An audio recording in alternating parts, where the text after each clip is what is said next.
quantum, you have basically non-locality. And non-locality means, Fred gets a thought here, and Indonesia, his twin brother, feels the twinge, that kind of shit. And there is always non-locality, and that's magical. And that's what happens out at the human brain. Well, you know this. You think of somebody, the phone rings, that's the classic one to demonstrate. For me, it's an odd one. I think of a movie, and 2 days, and I have no commercials for the movie. I think of a movie, and then without fail, every week it happens. Sometimes twice a week, there's the movie on television. Yeah. In a bizarre time that I would never think, So we live in how can I put it? My one-man show, basically, is the peeling back of reality with the peeling tool being humor. That's it. I mean, you got to point out how they made little mistakes in the cosmology to religion, and then now we live in another limited fucking crotch-busting tightness of the scientific religion, scientism, which I'm not saying I believe all this quasi-science shit, but they are certainly dense. There's no doubt about that. So I just put it to it. You got to make it in a position that people really like, and every man kind of, Ralph and Norton kind of thing. And I'm good at that. That's what I do. But I never thought of doing it in a comic book fashion. I don't know. I would approach it with, reality funnies or something like that. That's actually that's a strong title right there, actually. I would hang that being the main marketing hook as opposed to we're going to make you just laugh or we're going to tell you about Chris Rush's life. Instead, I think whatever we ended up creating should be marketed as we're going to make you think. We're going to expand your mind. All right.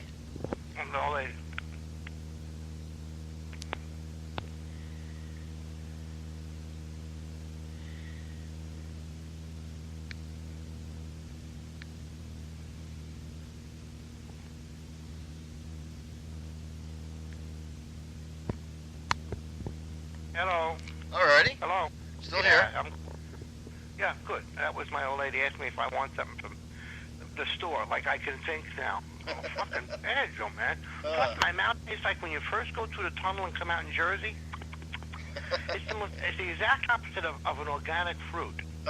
This is like licking a hazmat suit after the job. Did you literally just take Benadryl for the first time then? Yeah. Wow.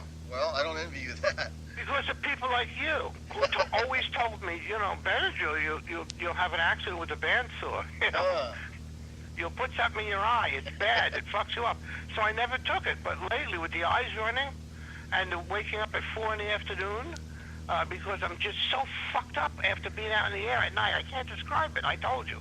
Think taxidermy. I become something that's glassy-eyed but looks right, but it doesn't feel right. Well, the Benadryl sounds like the lesser of the two evils, then. So you're thinking about Blue Water, and you're thinking about concentrating on the educational market as opposed to the comic marketplace, which is almost non-existent. I think what you have is something that you can market as a mind-expanding comic book. Expands your mind without the drugs. Read Chris Rush's Cosmic Comics. That's very funny because one of the critics, when he saw the show, said, think about taking acid without that nasty crash. I never crashed from acid, by the way. He had bad acid.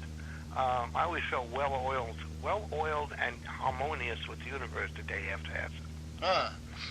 Unless I fucked all night, in which case I felt like a rag. Well, like I told you, I enjoyed acid until that Pink Floyd show where I just got stuck in a mirror planet for about half of the show.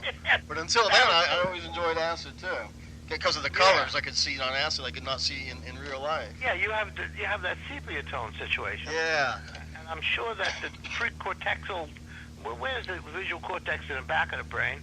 And the amygdala's back there. I figure with acid you saw some pretty cool colors for the first time. Stuff I didn't even know existed. It just blew my mind, and 30 years later I still look back at it and it blows my mind. That's how it is. Back to Blue Water, though, the aspect of them always making all the money, I don't think there's a lot of money to be made, for one thing, but they seem to stay in business. But if we do manage to do something with them and it is marketed successfully to the educational market, we need to be thinking about a way that we can somehow or other translate into making money. Maybe having products available like your DVDs, or do you have like CDs that you managed to get a piece of? I've licensed my 3 albums to different companies. It's funny, I just got a massive 400. I mean, 40. It was $47. If you added them all up this month, it came to just under $400 from one of my old albums, which is licensed. And also, I got a situation with Pandora and what's the other one? These are computer. Like Amazon. Cybernet. What? Like Amazon, you mean? No. I got, that's one thing. I'm on Amazon, but there's another thing now where some bright chaps have put together a BMI situation, which is the company that used to send you royalties from your albums. Sure. Now, and Airplay, basically Airplay. Now, whenever I get Cyber Airplay, they give me, I don't know, a quarter of a penny. Well, it added up to, a goodly amount. I'm getting hot in some areas in Cyberland. And whenever something's played on Pandora or its competition, which I can't fucking remember, I get some money. Cool. So Well, that's the kind of thing that we would want to then plug in the comic. We'd want to get maybe half dozen pages to run, what are essentially in-house ads we'll create for your products, so that we can get some income streaming your way. Yeah. Which is part and parcel of the deal I usually have with them. They let me have free ad pages. So that's what makes it worth my while. I've never yet hardly seen a royalty from the reprints, but these peripheral things like advertising my DVDs and the comics, they've generated some good income. It's been well worth my while to do the work with them that I do.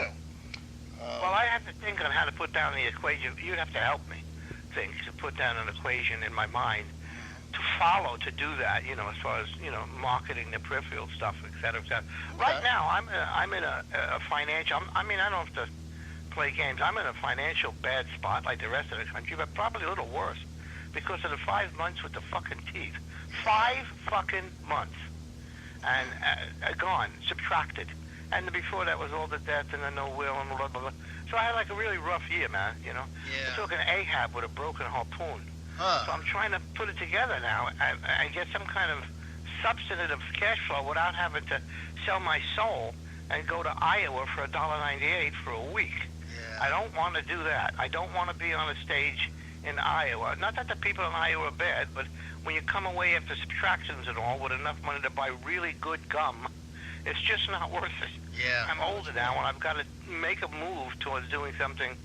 I don't want to go to California. That's one of the things I don't want. I don't want to go sell out in L.A.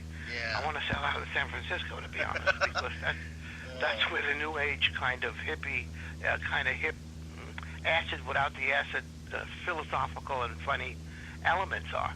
And that's what I'm trying to do. Very good. But meanwhile, you're on a mountaintop in Georgia, and you're doing something cool with comic books. Now, your comic book thing seems to be interfaced with cyber platforms for display. Is that not true? Yeah, although I don't really have a whole lot of direct hand in that. I license out rights to a lot of different people and places and things, and I let them sort of handle, how it is then carried and sold, and I get my cut on the back end. I'd be lying if I said I was real savvy on internet marketing. I am pretty savvy at licensing to people that are, though. That generates enough income that I've been able to at least survive. That's sometimes better, Some things are real hits. Every once in a while I'll just have the right idea at the right time, and the thing will just take off, or we'll just get lucky with some really great press on a big TV show, and for a couple months it's gravy. And then for the next 11, 12 months we're scraping. Right. I'm the kind of guy that always suffers from too many ideas, not fleshed out enough or not deepened enough to become a singular idea. So what I got to do is go from a shotgun blast to a sniper rifle. I got to really aim at something. Then whatever you call I have, the gift, the thing. Well, I can help you do that to get it into a comic book format, but we're still looking into a situation where it would probably take anywhere from 6 months to a year to create it and get it marketed, and then some of this income might start coming in. So what I'm offering you is not an option that's going to generate anything in the way of income real soon. I figured that. But it seems to me well worth at least trying and seeing how it does and seeing if we can make money off of the ads and the increased awareness and maybe getting some great press. We did a comic on the death of Marilyn Monroe that was doing okay, and then they did a story in Entertainment Tonight one night, and off of that one thing we got like 40,000 comics sold over the weekend. So sometimes all it takes is one really good, well-placed bit of press, and the shit blows up. So I guess the next step would be if you want to go ahead and do this thing through Blue Water, understanding that we have to kind of keep the 4-letter words to a minimum and not make any money until maybe 6 months after it's out. Then our next step is to sit and start figuring out what we're going to make for them, what we're going to create. Yeah, well, actually, that's step one. If we go Blue Water or the other direction, step one is figuring out just what the fuck you want to do. Exactly. Now, I hate the concept of putting any time in now without getting any money at all. Yep. Because I'm hurting so bad. Yeah. And I have a tendency to be sucked off a project like that into anything that brings me money. I'm hip. Like a private party. I'm trying to put together, I'm not kidding, a private party for the mafia. That's what occasionally I used to get great money when I get a call from Lower East Side. Hey, it's Tony the Foot's son's confirmation. How much do you cost? All right. Get out and trade. Kill my fucking neighbor. You're preaching to the choir because, like I think I told you during our first conversation, I generally don't draw or write anything unless there's a paycheck dangling, and that's why I never call myself an artist. I'm a cartoonist. If I was an artist, I'd paint for the love of it. I'm a cartoonist because I draw for paychecks. Yeah, but you do your sketchbook for the love of it. I thought about that from the first time we talked, and I thought, as soon as my brain gets over the grief, the poverty, the shock of what's happened in my life, I want to be like Jay. I want to be writing in my notebook. Now, lately, that's for the love of it.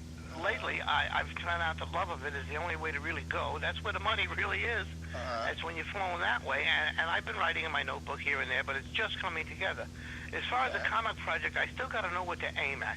I keep thinking of quantum cuties, shit like that. But certainly with reality. Something with reality. Well, keep throwing ideas my way, and what I'll do is I'll try to focus it so that it's the least labor-intensive for you. You don't have to put a lot of time into something that's not going to generate income for another year.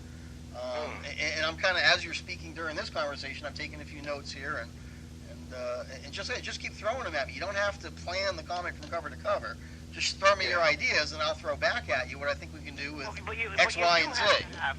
For me to have any possibility of being forward mobile in this, I have to have a concept in my mind that I'm filling up with funnies and ideas that feed the central concept.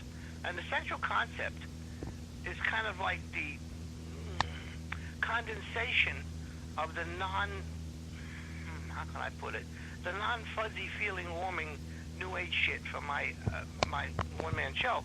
So when we're talking about the nature of reality being bullshit, that reality basically belief systems have nothing to do with reality whatsoever, but we like them. It's my reality and I like it. Like the weightlifters that lift weights until they have an arm that looks like a leg, but they have nuts the size of really small, withered, drought-driven peanuts. And yet they take the testosterone to look hot shit. So everyone knows that's unreal, but it's their reality. People adopt their reality and fly with it. You're going to see a good example of that tonight during the debates. Exactly. By the way, stay away from politics as much as humanly fucking possible. Yeah, same here. We live in a highly polarized society. You don't want to. I just want to make people laugh and see that human race in general is fucked up. You can make your category delineations about right wing, left wing, Christian, Jew later. In general, we're fucked up when it comes to grasping reality. We're a bunch of primitive puppets led around by a reptilian brain. Well, I'd like to send you a comic book that I think might have a sort of format that you'll find conducive to what you're saying. I'm picturing you as like the narrator of a comic book, you as a cartoon character, talking about the things that you talk about in Bliss and the things that you talk about on your albums. But then what you're doing is you're introducing these tableaus and mini scenes, like the Rhino pilot that you sent me, that we then illustrate. And I have a comic book that we did called the XXX Cinema Cartoon History, and it's our point of view of the history of porn. But we're narrators. There's 3 or 4 of us. Me and Bill Margold, who made 1 million X-rated films. Jim Holiday, who's the biggest critic about X-rated films. And we sort of walk through this reenactment of the history of porn, including the most ludicrous stuff, the saddest stuff, the most tragic stuff, like John Holmes getting arrested and dying of AIDS. But we're actually the storytellers. We walk through the story, and then we show you, here's what happened, and guess what? And we get to then talk about our opinions on these things. Our take. I got you. Did you start way back, like with with cave drawings of somebody? We actually did. Yeah, the very beginning. I think it takes till page 3 before we get to that famous May kiss. You know, that first kiss film. And then we go through the Hayes censorship How come office. you know all the weird shit that nobody knows but you and me? It's like that kiss.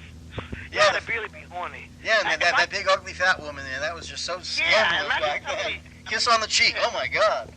Imagine somebody jerking off to that. I mean, I had to dig that stuff up for the photo references to depict in the comic. So I was looking at Intolerance, the old D.W. Griffin film that had an orgy scene with a topless girl, because we had to draw what that looked like. I saw that scene. Yeah, that was shocking in its day. I mean, people just fell out their seats and fainted. Yeah, sure. So I had to look at that stuff and collect a stack like about 3 feet high of reference material of what Hayes looked like and you know, what the people were wearing at the debut of Deep Throat and things like that. Because we really wanted to show it accurately. But anyways, I'm going to send you that book so that you can kind of see the format, and maybe that's what we can do with you. You can walk people through your take on these different topics. On the nature of reality and what we're living in right now. I just got to come up with the little catchy hook that'll get it, you know, that'll get people to open the fucking book and say, what? You know, gee, a friend of mine, another guy lives in the mountains and outside about 80 miles outside of was it Nashville? He lives in Asheville. Asheville. That's North Carolina? Yeah. And he wrote a book. He's a genius philosopher, kind of weird guy. And him and his old lady put a book out called The Game of God. That is his primitive drawings in good binding, high quality. And it's hysterically wonderful spiritual trip about the human trip. You know, it's just wonderful. And everybody I turned on to it flipped out. But nothing really ever happened. What the fuck? Send me that comic book so I can lock in. And I also want to send you the comic that sort of inspired that. There's a 70s underground comic series called The Cartoon History of the Universe. And that was this guy doing the same thing. Have you seen those? No, but that sounds like where we're going, where I want to go. I'll send you some of those too. The narrator drew himself in, and he introduced, you know, first the philosophers, and then, well, first how the continents broke up, actually. And it's really more of a history of Earth and the universe, but then several chapters on different philosophers and different ways of living, and then there was 2 issues just on warfare throughout the history of mankind. But it's funny stuff. I mean, because he has a very cartoony drawing style. Especially if we do a lot of little sidebars. That's exactly. Sidebars is so funny you would mention that. The reason that the XXX Cinema history book is so successful, and it really is the best-selling adult comic in the history of the field, each page has a sidebar going down the side with text telling you what else is happening in the world at the exact same time. So while you're reading the illustrated story, you can read an encyclopedia sidebar telling you, oh, and at the same time, this guy's getting sued. John Holmes got arrested for the first time. Harry Reams is getting accused of... This is really good. You're adding lushness to a topic. It becomes an encyclopedia. It's like a thicker, better sandwich for the brain. While it's being entertained by the flavorful main thrust. I think that would be ideal for yours, too. You'd have the comic story happening in the middle gutters, and on the outside edge are these sidebars Send with me text. the fucking comic. Do you have my mailing address? I don't think I do. Go ahead and give it to me now, and I'll write it down, or you can email it to me. Oh, no, I'm going to take it down. I like pencil and paper. You fucking email me.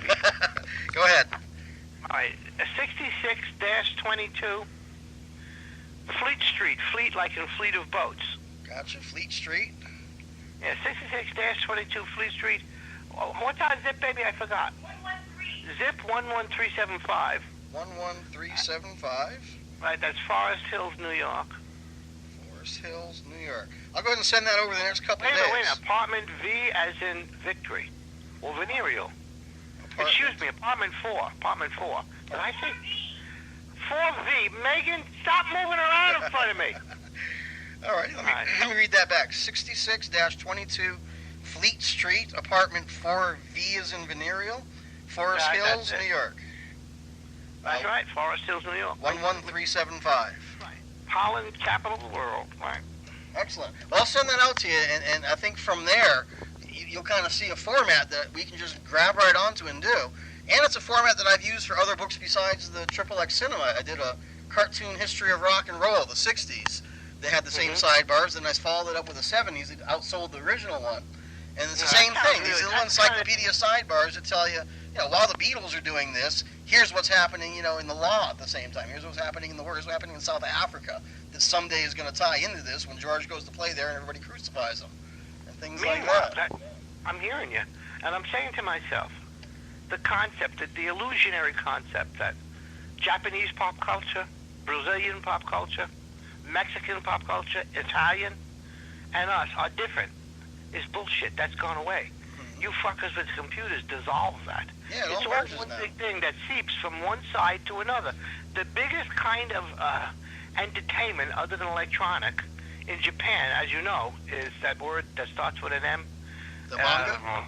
Yeah. Manga, okay. And I also found in Brazil, manga is incredibly sophisticated. Mm-hmm. It's adult novellas, but very fucking sophisticated. Some of them are brilliant, especially the ones that have a science fiction leaning. Yeah, well, you're right that they've all kind of merged. People don't necessarily recognize the origin anymore because it's all kind of become this one sort of huge art form. So what I'd like to do is tap into a larger market and really make some dough, you know? There you go. Send me that fucking comic so I have something to shoot at. I'll show you. Will do. I think that's going to be a real good direction to go in. Yeah, and more important imprimatur that we kind of verbally zeroed in on during this phone call, which is the slippery nature of reality and what's going on. By the way, pop media has gone right to the glitz of it with a lot of shows and movies about magic. Harry Potter. True, huh? Well, the universe is fucking magic, man. Uh-huh. I mean, magic's just a word. Magic is just a word describing something that has so much wowness dripping out of it, we don't know quite how to deal with it and explain it in a linear, scientific, sterile way, so we call it magic. But, elephants here to their feet. You want fucking magic? All right, I'm not kidding. They just found out, when elephants get upset, they make a particularly low frequency sound in their throat. Like that. So low that the earth vibrates a little bit, and sensitive pads towards the center of elephant's feet pick it up. You can talk to a guy like 8 miles away. He'll put his foot forward and you go, fuck Tarzan. And he'll pick it up. Sabu was a fag. So...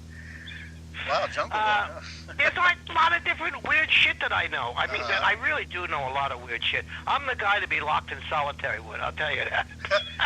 Well, one of the neat things about the format we're talking about is it doesn't have to be linear time-wise like I did in the rock and roll cartoon history, started with the 60s and the 70s.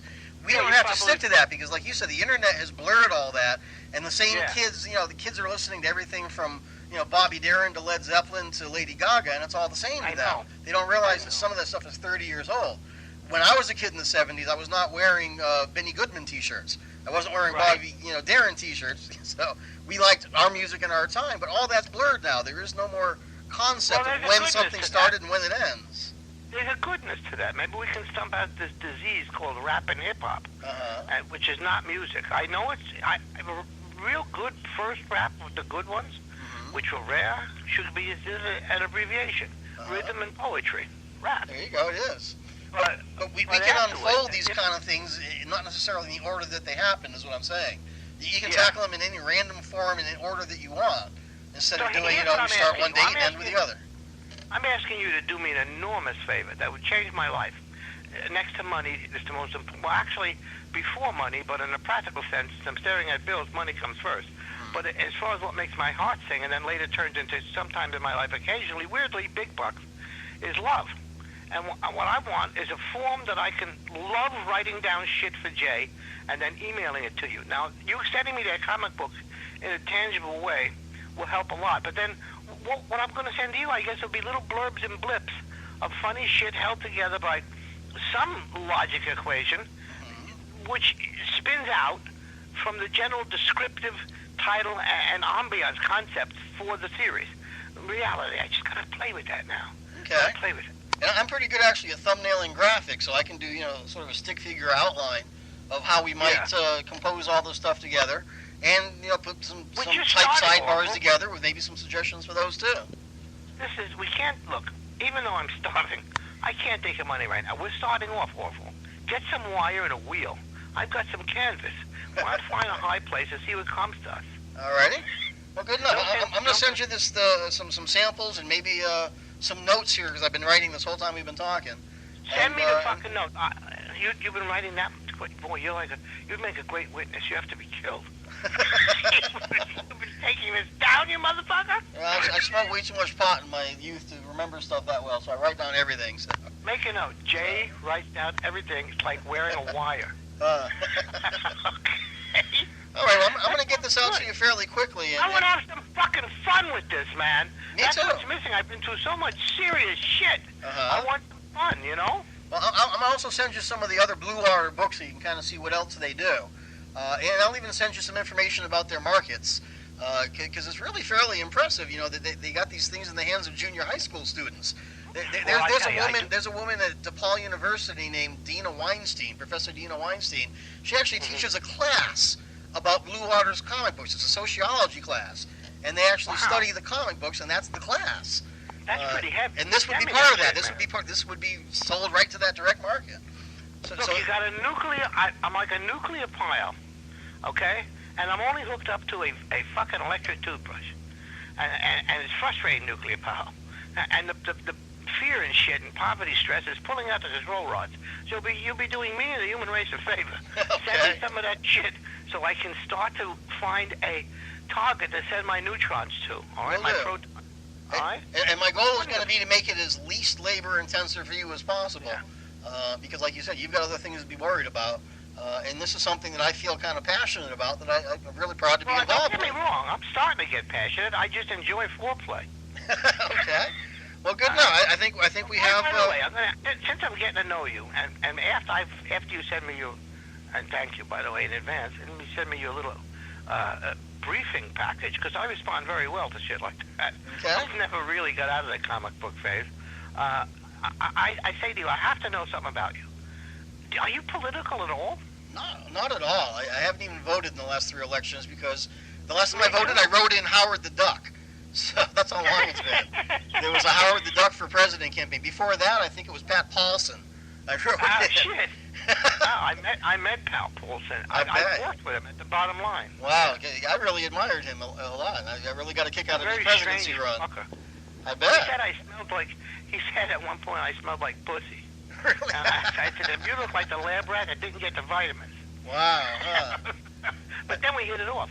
You see, he came to see me when his other buddy, Lorenzo C. Dubois, who played LSD in The Producers, Dick Shawn. Oh, no kidding. Wow. Dick Shawn and I became friends, and Dick Shawn was, what a wonderful man. He died on stage doing a bit. He didn't rip me off. It's a tribute. He loved the bit I do about the audience being trapped in a room because of a nuclear attack and we turned to cannibalism. And he was doing a bit based on guys trapped eating each other, people having to eat each other. And he did it. He was a very physical man in his act, and he flipped on his back a lot. He does that. That's pretty good for a guy in his mid-60s when I met him. He flipped on his back and died. But because he does it in his act, I don't mean to laugh, nobody gave him any help. But it was part of the act. No kidding. It was actually a massive coronary. Wow. Yeah. I didn't know that. Yeah. That's fascinating. I loved Dick Shawn. Dick Shawn was one of the... Well, look what he did. He got on stage, the Bottom Line, did 20 minutes all about me. What is it, Chris Rush?